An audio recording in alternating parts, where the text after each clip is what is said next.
स्वागत है आपका और एक नए वीडियो में और एक नए टॉपिक के साथ। मैं हूं डॉक्टर देवू, मैं हूं राजेश। आज का जो वीडियो है जिसका टाइटल है हैरान कर देगी इजराइल की ताकत, latest in Gaza, Hamas Israel war, refugee of Gaza. RJ Raunak की चैनल की ओर से वीडियो है। तो फिलहाल जिस हिसाब से युद्ध चल रहा है इजराइल और गाजा के बीच, अंत की वॉर चल रहा है, जो वॉर का कहीं पे भी रुकने का नाम नहीं ले रहा है। और इजराइल जो है जिस हिसाब से स्ट्रॉन्ग है उस हिसाब से गाजा का तो हार पक्का है। लेकिन उसके साथ जो भी आतंकी देश मिले हुए हैं, जिसका आपको अच्छे तरह से जानते होंगे, तो उनकी वजह से गाजा में युद्ध और भी बढ़ता जा रहा और टाइम और भी लंबा चलता जा रहा है। तो चलिए दोस्तों, पहले वीडियो देखते हैं। वीडियो देखने से पहले चैनल पे पहली बार आए और सब्सक्राइब ना किया तो सब्सक्राइब जरूर से कर लीजिएगा। वीडियो अच्छा लगे तो लाइक शेयर जरूर से कीजिए। चलिए वीडियो स्टार्ट करते हैं। दोस्तों, इजराइल को हमास की पिलाई करते आज 10 दिन हो गए। सरदार खान की जुबान में कहूं तो उसने पूरी गाजा पट्टी का धुआं धुआं कर दिया है। वेस्ट बैंक से लेकर गाजा पट्टी तक हमास के दहशतगर्दों को घसीट घसीट कर रेला जा रहा है। ईरान से लेकर इजिप्ट तक लगभग सारे अरब देश हाय दैया करके अपनी छाती कूट रहे हैं। मगर 57 के 57 ये देश इतने फट्टू हैं कि किसी की हिम्मत नहीं पड़ रही कि वो फिलिस्तीनियों को अपने मुल्क में पनाह दे पाए। घर बैठे बैठे कमरे में ये लोग अपनी बाहें चढ़ा रहे हैं, शीशे के सामने खड़े होकर हवा में मुक्का मार रहे हैं, अपने देश में गली मोहल्लों में झंडा उठाकर फालतू की नारेबाजी कर रहे हैं। मगर किसी के पिछवाड़े में इतना भी दम नहीं है कि आगे आकर कोई फिलिस्तीनियों से ये कह दे कि तुम हमारे देश में आ जाओ, या कोई ये बोल दे कि हम इस लड़ाई में तुम्हारे साथ हैं। कोई नहीं बोल रहा।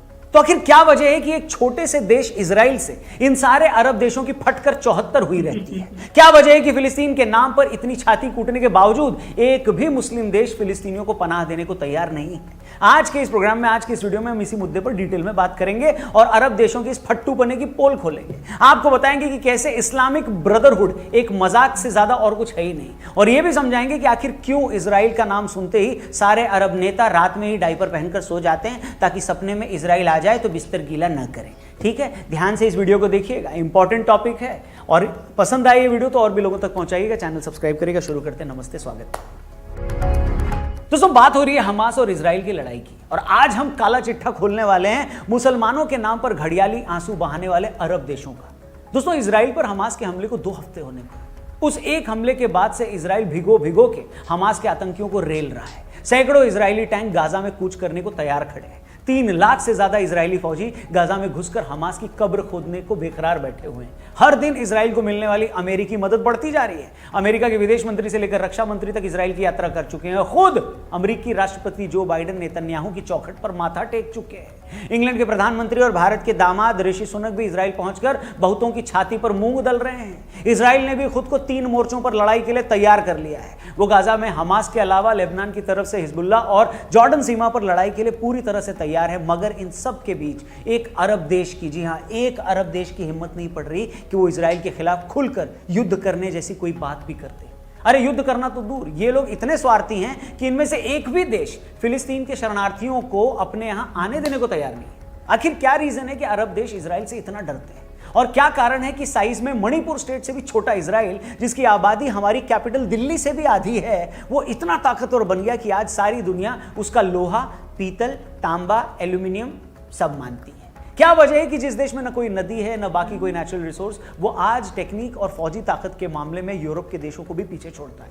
और क्या कारण है कि अरब देशों के पास पैसा तो बहुत है मगर अकल उन्हें आज तक नहीं आई है? इससे पहले कि मैं इन सारे बवालों पर अपना ओपिनियन दूं, मैं चाहता हूं आप भी अपना ओपिनियन देकर खूब सारा पैसा कमाएं।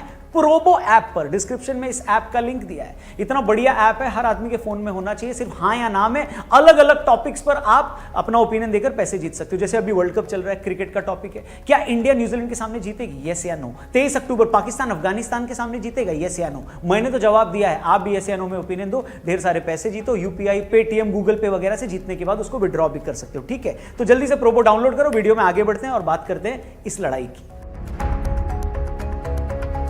दोस्तों, एक शब्द है मुस्लिम ब्रदरहुड। आसान शब्दों में उसका मीनिंग, उसके मायने ये हैं कि पूरी दुनिया के मुसलमान आपस में भाई हैं। किसी एक पर भी कोई संकट आया तो दूसरा उसके साथ खड़ा होगा। यही वजह है कि जब भी फिलिस्तीन का मामला उठता है तो हर मुस्लिम देश खुद को मुसलमानों का सबसे बड़ा रहनुमा बनाने पर तुल जाता है। जबकि हकीकत यह है कि इन अरब देशों से बड़ा रेसिस्ट और आराम तलब कोई नहीं है। हकीकत तो यह है कि अरब देश फिलिस्तीन के लोगों को अरब मानते ही नहीं है। इन्हें मुसलमानों का नाम लेकर चिल्लाना तो है, मगर इन्हें इस बात का भी डर है कि फिलिस्तीन के साथ खड़े होने के चक्कर में वो खुद न पेल दिए जाएं। इसीलिए किसी देश की हिम्मत नहीं है कि वो फिलिस्तीनियों को ये कह दे कि आप हमारे मुसलमान भाई हो, हम तुम्हें शरण दे देते हैं। कोई नहीं बोलता। शरण देना तो दूर, इजिप्ट ने तो फिलिस्तीनियों को अपने देश में आने देने से रोकने के लिए कंक्रीट के बैरियर लगा दिए। जॉर्डन और लेबनान ने इन लोगों को अपने देशों में लेने से साफ मना कर दिया। सऊदी अरब जो अमेरिका के क्लोज है और इजराइल से अपने रिलेशन सुधारना चाहता है, वो भी खुद इन गरीबों के झमेले में नहीं पड़ना चाहता। और ऐसा करने के पीछे इन देशों की अपनी अपनी वजह है। पहली और सबसे बड़ी वजह यह है कि मई 1948 में इजराइल बनने के बाद से आज तक ये लोग इतनी बार इजराइल के हाथों पेले गए हैं कि इन्हें समझ आ गया है कि अगर फिलिस्तीन के चक्कर में इजराइल से पंगा लिया तो हमास की कुटाई तो होगी, इन्हें अलग से सूता जाएगा। आपको बता दें 1948 में इजराइल बनने के अगले ही दिन 5 अरब देशों लेबनान, जॉर्डन, सीरिया, इराक और इजिप्ट ने इजराइल पर हमला कर दिया था। ये देश इस गलतफहमी में थे कि अकेला छोटा सा इजराइल हमारा क्या ही कर लेगा, मगर उस वक्त अकेले नन्हे से इजराइल ने इन 5 अरब देशों को बिना निरमा और सर्फ के जम कर धो डाला। इसी तरह की लड़ाई 1968 में फिर से अरब देशों ने इजराइल के खिलाफ लड़ी और तब इजराइल ने इन देशों को पहले से ज्यादा जलील किया। उसकी खुफिया इंटेलिजेंस इतनी तगड़ी थी कि उसे खुद पर हमला होने से पहले ही इन देशों की प्लानिंग पता चल गई थी और उसने खुद ही आगे बढ़कर इन देशों की श्रीलंका लगा दी। और ये कोई 1 या 2 लड़ाइयां नहीं, इजराइल ने अरब देशों के खिलाफ इतनी लड़ाई लड़ी है। पिछले 70 सालों में हर दशक में एक युद्ध लड़ा इजराइल ने। आज तक तो 6-7 युद्ध लड़ चुका है। गाजा की तरफ से हर दिन होने वाले हमले तो गिनती में ही नहीं है और हर बार की लड़ाई में वो पहले से ज्यादा ताकतवर हुआ है। 1948 में एक टाइम था जब इजराइल यूएन रेजोल्यूशन के मुताबिक बहुत छोटे से हिस्से को ही इजराइल देश मानने को तैयार था, मगर इन अरब देशों में इतना जहर भरा था कि ये यहूदियों को वहां देखना ही नहीं चाहते थे। अपनी इसी नफरत के हाथों मजबूर होकर इन्होंने बार बार इजराइल पर हमले किए और हर बार जलील हुए। आज हालात ये हैं कि गाजा के जिस छोटे से इलाके में फिलिस्तीनी रहते हैं, इजराइल उन्हें वहां से भी भगाना चाहता है। वेस्ट बैंक में भी ढूंढ कर हमास के दहशतगर्दों के पिछवाड़े सुझाए जा रहे हैं। दूसरी वजह ये कि ज्यादातर अरब देश भी इन फिलिस्तीनी शरणार्थियों से डरते हैं। अरब देशों का पुराना एक्सपीरियंस ये कहता है कि ये फिलिस्तीनी जिस भी देश में जाते हैं उसमें ये बहुत सारा कलेश मचाना शुरू कर देते हैं। 1970 का ब्लैक सितंबर वॉर इसका सबसे बड़ा एग्जाम्पल है, जब जॉर्डन के किंग हुसैन ने तरस खाकर हजारों फिलिस्तीनियों को अपने देश में पनाह दी। मगर ये बांसुरी वाले इतने चालू निकले कि इन्होंने जॉर्डन के किंग को मारकर जॉर्डन को ही फिलिस्तीन बनाने का प्लान तैयार कर लिया। आप सोचिए, दुनिया में इससे बड़ी मक्कारी और क्या हो सकती है कि जो देश आपको आपके दुश्मनों से बचाने के लिए अपने देश में पनाह दे, आप उसी देश को बर्बाद करने का प्लान बना लें। उस वक्त जॉर्डन के किंग को जब ये बात पता लगी तो उन्होंने जॉर्डन की सेना को ट्रेनिंग लेने पाकिस्तान भेजा। उस वक्त इजराइल ने भी इन फिलिस्तीनियों से निपटने के लिए जॉर्डन की हेल्प करी। उसके बाद जॉर्डन में भयंकर लड़ाई हुई, 25,000 फिलिस्तीनी मारे गए। उस पूरे युद्ध या ऑपरेशन को ही ब्लैक सितंबर वॉर के नाम से जाना जाता है। और मजे के साथ साथ शर्म की बात यह है कि हमारा कंगाल पड़ोसी पाकिस्तान जिस फिलिस्तीन के नाम पर आज मगरमच्छ से भी ज्यादा फर्जी आंसू बहा रहा है, खुद उसकी फौज के दामन पर 25,000 फिलिस्तीनियों की मौत का दाग है। मतलब इतने फिलिस्तीनी तो आज तक इजराइल ने लड़ाई में नहीं मारे जितने पाकिस्तान ने मार दिए। पता था आपको ये? हेलो, अरब देशों को करीब से जानने वाले दूसरी वजह यह बताते हैं कि ये अरब देश भले ही एक मजहब और एक जबान के बेस पर बने हों, मगर इन अरब मुल्कों के अंदर भी भयंकर रेसिज्म है। इनमें इस बात की लड़ाई है कि किस देश का मुसलमान दूसरे से ज्यादा श्रेष्ठ है। जैसा मैंने पहले कहा, सऊदी अरब वाले तो दबी जबान में फिलिस्तीनियों को अरबी नहीं मानते। भारतीय मुसलमानों ने फिलिस्तीन के मुद्दे पर ज्यादा छाती कूटी तो अरब देशों ने यह कहकर उन्हें चुप करवा दिया कि भाई तुम तो मत ही बोलो। इसी तरह आप देखो, सऊदी अरब और ईरान में भी शिया और सुन्नी की सुप्रीमेसी हमेशा से चलती है। और तो छोड़िए, भारत का एग्जाम्पल देखिए, जिस यूपी बिहार में पाकिस्तान बनाने को लेकर सबसे ज्यादा लामबंदी हुई, जो अलीगढ़ एक टाइम पर ऐसे आंदोलनों का हब था, इसी यूपी बिहार के लोग जब बंटवारे के बाद पाकिस्तान गए तो उन्हें मुहाजिर कहा गया। इसी डिस्क्रिमिनेशन की वजह से बंगाली मुसलमान भी पाकिस्तान से अलग हो गए। इसी वजह से आज तक बलोच और सिंध के लोग खुद को अलग थलग मानते हैं। ये सारी बातें कहीं ना कहीं ये साबित करती हैं, प्रूफ करती हैं कि जिस मुस्लिम ब्रदरहुड की बात उठाकर जो लोग फिलिस्तीन के नाम पर अपना सिर दीवारों से मारते हैं, जो शीले नारे लगाते हैं, वो सब नारे कितने झूठे हैं। असल में ये लोग एक नंबर के रेसिस्ट और क्लासिस्ट हैं।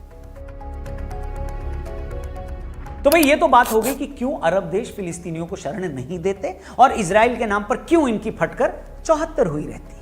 अब आते हैं उस सवाल पर कि केरल और मणिपुर से भी छोटा इजराइल, जिसके पास न कोई नदी है, जिसका ना कोई पड़ोसी देश उसे मान्यता देता है, जो आज तक इतने युद्ध लड़ चुका है, इतने कम टाइम में वो आखिर इतना ताकतवर कैसे हो गया? तो इसकी भी 2 वजह हैं दोस्तों। पहली तो ये कि आजादी के बाद इजराइल को समझ में आ गया था कि हमारे पास दुनिया को देने के लिए कुछ नहीं है। अगर हमें खुद को मजबूत करना है तो टेक्नोलॉजी के सहारे ही हम आगे बढ़ सकते हैं। इसके बाद के सालों में उसने टेक्निक और अपने ह्यूमन रिसोर्स में खूब इन्वेस्ट किया।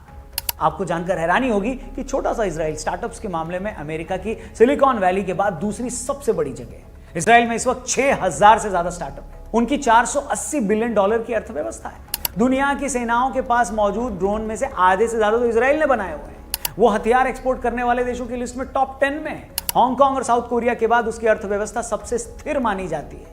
यहां बेरोजगारी दर 4% से भी कम है। उसके बाद दुनिया की सबसे एडवांस आर्मी भी इन्हीं के पास है।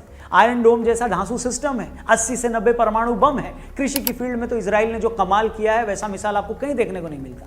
अगर आप पूरे मिडिल ईस्ट के सैटेलाइट मैप को देखें तो आपको अकेला इजराइल ही दिखेगा जहां पे थोड़ी हरियाली या हरा भरा दिखेगा, जिसने रेगिस्तान में भी जंगल उगा दिए। वो रिसर्च और इनोवेशन पर कैपिटा जीडीपी के हिसाब से सबसे ज्यादा पैसे खर्च करता है। तो भैया ये है इजराइल की ताकत। लेकिन इसके अलावा एक और चीज इजराइल को बहुत ज्यादा स्ट्रांग, बहुत ज्यादा पावरफुल, बहुत ज्यादा ताकतवर बनाती है।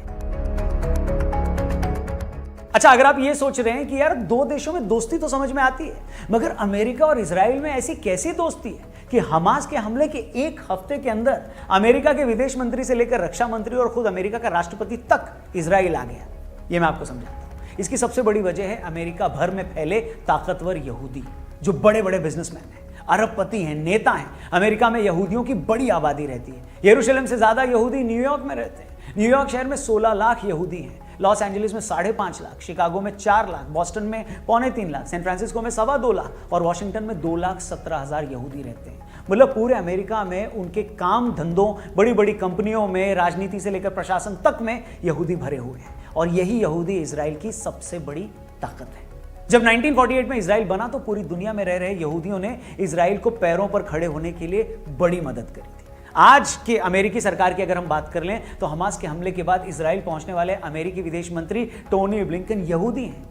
CIA के डिप्टी डायरेक्टर डेविड कोहेन यहूदी हैं। इसके अलावा अमेरिका के cyber security adviser, attorney general, secretary of homeland security, director of national intelligence, attorney general, deputy health secretary, science and technology adviser, council of economic advisers, ऐसे तमाम बड़े पदों और ताकतवर पदों पर बैठे ये तमाम लोग यहूदी हैं। अब शायद ये बताने और समझाने की जरूरत नहीं है कि इजराइल की असली ताकत कहां है। इजराइल की ताकत इजराइल में तो है ही, साथ ही जियोपॉलिटिकल लेवल पर असली ताकत अमेरिका और यूरोप में रह रहे ताकतवर यहूदियों में है, जो अरबपति हैं, बड़े बड़े नेता हैं, सरकारों में मंत्री हैं। जब भी इजराइल या यहूदियों की बात आती है तो पैसे और रसूख से, हर तरह से ये इजराइल की मदद करते हैं। इजराइल के साथ अमेरिका जो बड़े भाई की तरह खड़ा दिखाई देता है तो उसके पीछे भी यही ताकतवर यहूदी लॉबी है। और वहीं इसके दूसरी तरफ है अय्याश और मुस्लिम ब्रदरहुड का झूठा ढिंढोरा पीटने वाले अरब देश। और वहीं इसके दूसरी तरफ है अय्याश और मुस्लिम ब्रदरहुड का झूठा ढिंढोरा पीटने वाले अरब देश, जो हमास के आतंकियों को भड़काकर मुसलमानों के सच्चे हमदर्द होने का दिखावा करते हैं, मगर वक्त आने पर वो न तो फिलिस्तीन का साथ देते हैं और न ही उनके पिछवाड़े में इतनी ताकत है कि वो इजराइल और अमेरिका को चुनौती दे सके। इन सब से होता यह है कि आखिर में मरता वो मासूम आम आदमी है जिसे ये पता ही नहीं है कि वो किसके षड्यंत्र का शिकार हो रहा है। न ही भारत में मजहब की अफीम चाटकर बैठे कुछ लोगों को यह बात समझ में आती है। कुछ समझते नहीं है वो लोग। जो इजराइल पर हमास ने जब हमला किया तो उसके बाद ऐसे फुदक रहे थे जैसे खुद की नालायक औलाद 6 कोशिशों के बाद 10वीं में पास हो गई। और आज वही नालायक औलाद क्लास की बेंच पर मुर्गा बनाकर प्रिंसिपल की बेंच से जब सिकाई करवा रही है तो इनको बड़ा दर्द हो रहा है। मतलब कुछ तो शर्म करो यार। बाकी अब ज्यादा बोलने को है नहीं। उम्मीद करता हूं हमास, अरब देशों का उससे कनेक्शन और इजराइल की ताकत पर इस वीडियो में जो हमने बात करी है वो आपको पसंद आई हो। अगर सही में पसंद आई हो तो ऐसी वीडियो और भी लोगों तक पहुंचाना हमारे लिए जरूरी हो जाता है। तो प्लीज आप इसमें हेल्प करें, अपने दोस्तों, यारों, रिश्तेदारों से इसे जरूर शेयर करें। कमेंट सेक्शन में अपना ओपिनियन दें कि इस पूरे मुद्दे पर आप क्या सोचते हैं। और ओपिनियन देकर अगर आप पैसे जीतना चाहते हैं तो प्रोबो ऐप डाउनलोड करें, डिस्क्रिप्शन में उसका लिंक दिया है। 25 रुपए का वेलकम बोनस मिलेगा। भारत और न्यूजीलैंड का मुकाबला, अफगानिस्तान और पाकिस्तान का मुकाबला, यस या नो में ओपिनियन दे रहा है इन सारे मुद्दों पर और खूब सारा पैसा आप जीत सकते हैं। बाकी इस मामले पर अपनी राय जरूर शेयर करें, हमारे चैनल को सब्सक्राइब करें, वीडियो लाइक करेंगे तो भी बहुत अच्छा लगेगा। और फेसबुक वालों, चैनल को जरूर लाइक करना। Thank you for watching. जल्दी मिलते हैं। जय हिंद, जय भारत। थैंक यू दोस्तों वीडियो को यहाँ तक देखने के लिए। और आरजे रौनक ने तो पूरी की पूरे कपड़े उतार दिए अरब देशों के, और ये होना भी जरूरी था। और ये जो पाकिस्तानियों है, आप वीडियो यदि देख रहे हो तो आपको बता दूं कि आपको बहुत प्यार उमड़ रहा था, तो आप क्यों नहीं बुलाते? लेकिन हिम्मत नहीं है। हाँ, गाजा वाले को आपके देश में पनाह दे दो ना। अफगानिस्तान के रेफ्यूजी ने, जैसे आप लोगों ने तो निकाल दिए 25 लाख करीबन, तो अब आपके पास तो और जगह है, तो दे दो जगह, तो हाँ। पता चले क्या होता है इजराइल से मुंह मोड़ना। तो इजराइल दोस्तों वहाँ पे कोई नेचुरल रिसोर्सेज नहीं है, लेकिन इजराइल ने टेक्नोलॉजी में हाँ। बहुत सारे देश को पीछे छोड़ दिया है, और बहुत सारे देशों को इजराइल की टेक्नोलॉजी की रिक्वायरमेंट हर बार होती है। और ये जो अरब देश है ना, वो लोग भी इजराइल टेक्नोलॉजी यूज करते हाँ, हैं। खुद पाकिस्तान भी यूज करता हाँ, है। खुद सब लोग यूज करते हैं। हाँ। उसको सबको पता है कि इसके साथ मतलब दुश्मनी करना बहुत महंगा पड़ सकता है। और इजराइल की टेक्नोलॉजी महंगी तो होती है, लेकिन बढ़िया भी होती है, चाइना जैसी नहीं। चाइना की तो मतलब चाइना का तो माल दले तो दिन से न कर निकल लो ऐसा वाला तो इजराइल से और इजराइल का जो भी बड़े बड़े देश है, उन सभी देशों के साथ स्ट्रॉन्ग रिलेशन है, जिस वजह से इन सारे अरब देश है ना, वो मतलब अपनी पेंट जो होती है ना, उसकी जो क्लिप अच्छे से टाइट करके सोते हैं, क्योंकि कुछ भी खुल गया तो फिर उनकी बैंड बज सकती है। तो इसलिए ये लोग कोई भी कुछ नहीं बोल रहा है। इतने टाइम हो चुका है इजराइल गाजा वॉर का, लेकिन कोई भी देश है वो खुल के सामने नहीं आ रहा है, सिवाय पाकिस्तान और ईरान, सॉरी इराक के। ऐसा कौन सा हाँ, ईरान, ईरान। हाँ इराकी, ये दो ही देश, और दोनों देश की बैंड बच जाएगी। हाँ। कुछ भी इधर उधर बोला, और उसमें तो पाकिस्तान तो खास, कुछ भी बोल दिया ना तो गाजा से भी खराब हालत पाकिस्तान की इजराइल कर देगा वहां बैठे बैठे, ये भी एक पक्का है। तो दोस्तों आज की वीडियो में बस इतना ही। आपको कैसा लगा वीडियो हमें कमेंट में लिखकर जरूर बता दीजिएगा, और वीडियो अच्छी लगी होगी तो लाइक शेयर जरूर कमेंट करिएगा। सब कुछ कर दीजिएगा, और सब्सक्राइब चैनल को जरूर से कर लीजिएगा। मिलते हैं और एक नए वीडियो में आपके साथ। टिल देन जय हिंद, जय जय भारत। भारत।